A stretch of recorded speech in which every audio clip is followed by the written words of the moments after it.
Hello, everyone. How is everybody doing? I hope you all are doing well. I'm Simon Preston, and welcome to Reggae Boys Commentary. This is the platform where we come together to discuss everything in relation to Jamaican football. This is your hub for everything Jamaican football related. Now, last night, and I would say even into Monday, there have been some conversations in relation to formations and tactics and lots of different varying views about what things could look like and should look like, and elements in relation to how this team would play, and all of those other factors.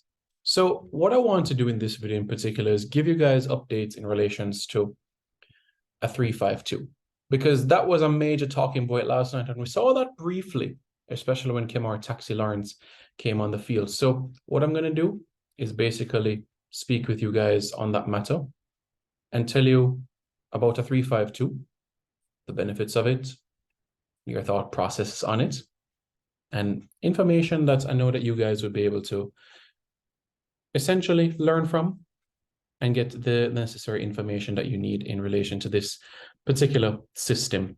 So, 3-5-2, what does that mean? Well, it's debatable. Many people would consider it a defensive formation, and many people would still say that it's an attacking formation. My thoughts?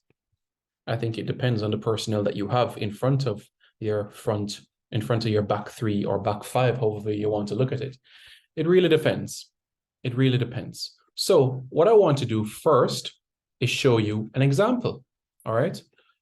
I've always used this example, and I'm going to continue to use this example for you guys so that you're fully aware of exactly what I'm saying and also showing to you as well, so that you could grasp things a little better, so that you can see clearly, the sorts of information, the tactics, so that you can be able to rest assured everything that you need for everything. So right now on your screen, you see, that's right, a 3-5-2 formation. Who used this formation? England. England used this formation at the 2018 FIFA World Cup in Russia. They went to a back three, friendlies prior to the World Cup. This was in 2017 when they took on the likes of Germany and Brazil at Wembley, and they had a couple of draws. And Gareth Southgate decided to go with a back three. The benefits of a back three, well, you guys saw already. 3 starting points of attack with Maguire, Stones, and Walker in terms of ball progression. What else? For the opposition, for the opposing teams, what you found that was extremely difficult was that it was extremely hard to press teams of this nature. Hard to press teams. And if you look at the manner in how England's conceded their goals, a lot of them were dead ball opportunities in this World Cup. It wasn't through penetrating this line, the Maguire, the John Stones, and the Kyle Walker. England went to the semi-finals of the World Cup and finished 4th in this tournament. Maguire, Stones, Walker. Trippier and Ashley Young provided the width, and Ashley Young and Trippier played an important role, not only in terms of their defensive roles, but also from the attacking standpoint in getting assists. So the 3-5-2 that England used, they had Maguire, John Stones, Kyle Walker, a right-sided centre-half, who did a bit of overlapping from time to time. Yeah, Jordan Henderson sitting in front of them, 2 number 10s in Dele Alli and Jesse Lingard. And up top, you had Harry Kane and Sterling. Sterling was the more mobile of the two, being up and down and everywhere, looking for passes and being able to show his guile and creativity and panache. And Harry Kane, the goal scorer. So that is what we saw from the England standpoint at the World Cup. So I know exactly the question that you guys have been asking and will be asking as well. 3-5-2. What are the benefits of a 3-5-2? How do you play a 3-5-2?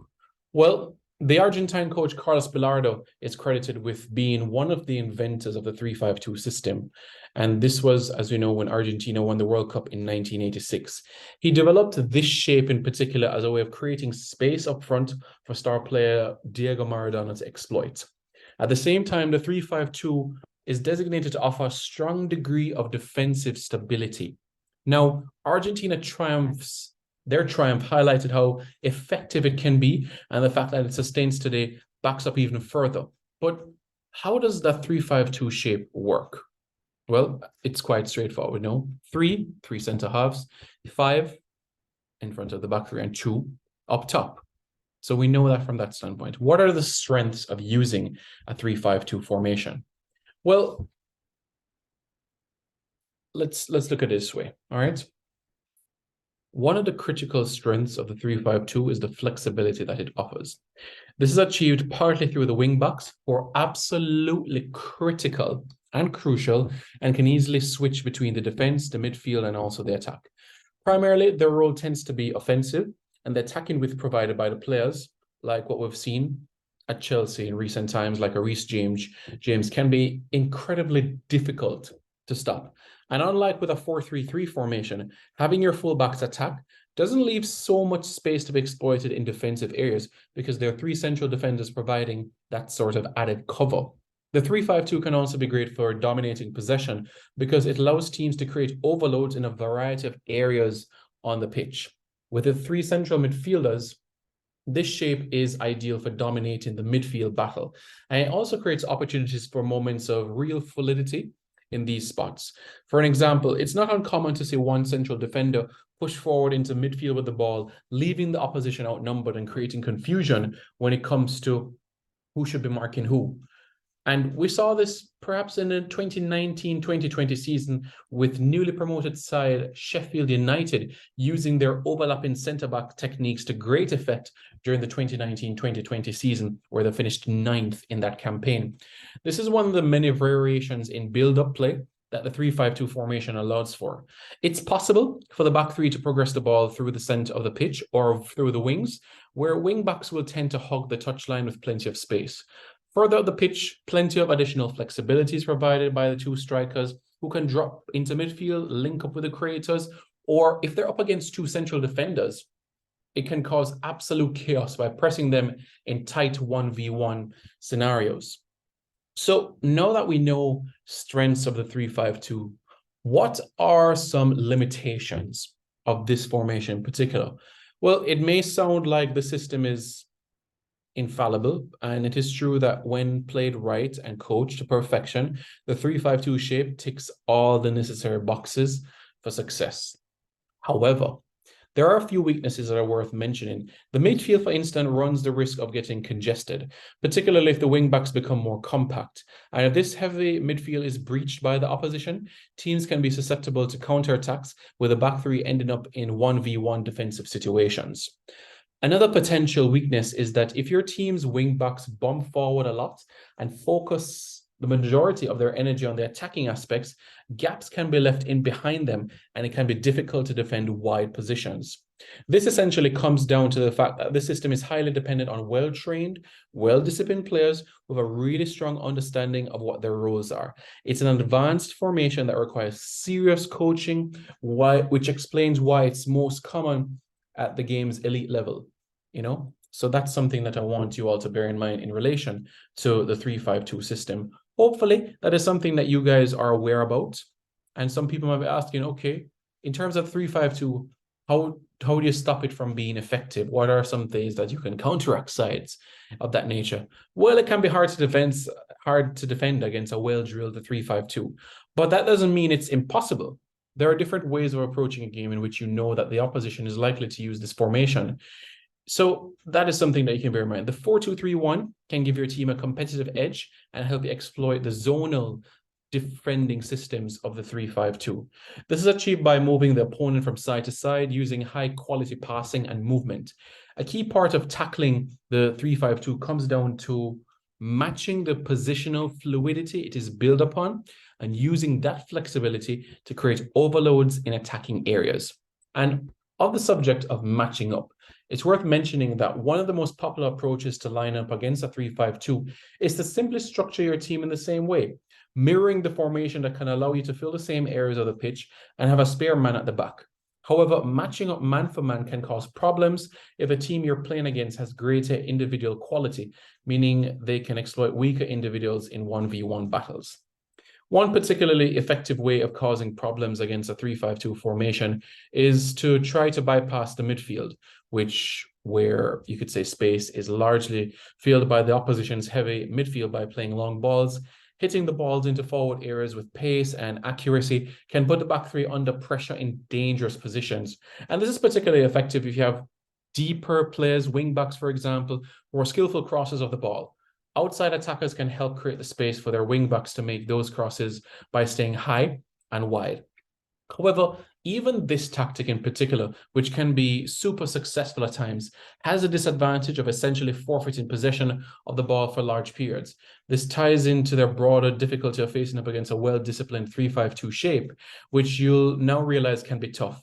And at the same time, if you're able to exploit the zonal defending system of a 3-5-2 and move the ball away from the heavy midfield that it relies on, it's possible to negate that impact.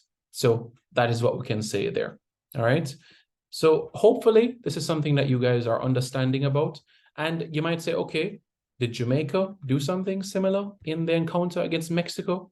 Well, let me show you guys briefly this that you're seeing on your screen right now. So this is how Jamaica lined up last night. But as you know, there were a couple of changes, right? We saw Dexter Lembikisa come on, right? Right. Remember that adjustment that was made there? And what other adjustment we saw? Well, we know Daniel Johnson came off, right? We also had John Russell that came on. What also happened as well? Jamaica changed shape. That's right. Because what happened?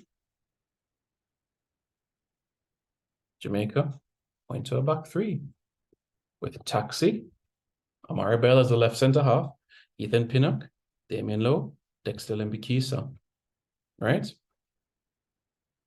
That is what Jamaica went and did. This was something that happened in the game. You understand what I'm saying? This was what happened. Jamaica went 3-5-2.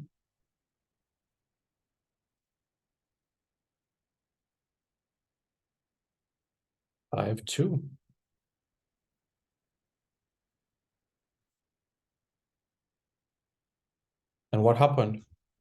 Taxi got forward and he got into dangerous positions over the side. Leon Bailey whipped a ball in, but Taxi didn't quite get it.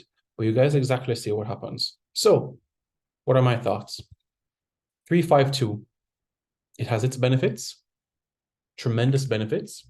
Would I say every single game for Jamaica we use this? No, but certainly there are appropriate times, and we have full trust and faith that Coach Hallgrimsson will choose those right moments. Thank you very much, everybody, for tuning in. Really appreciate it. Don't forget to hit the like button and subscribe to Reggae Boys Commentary for more content.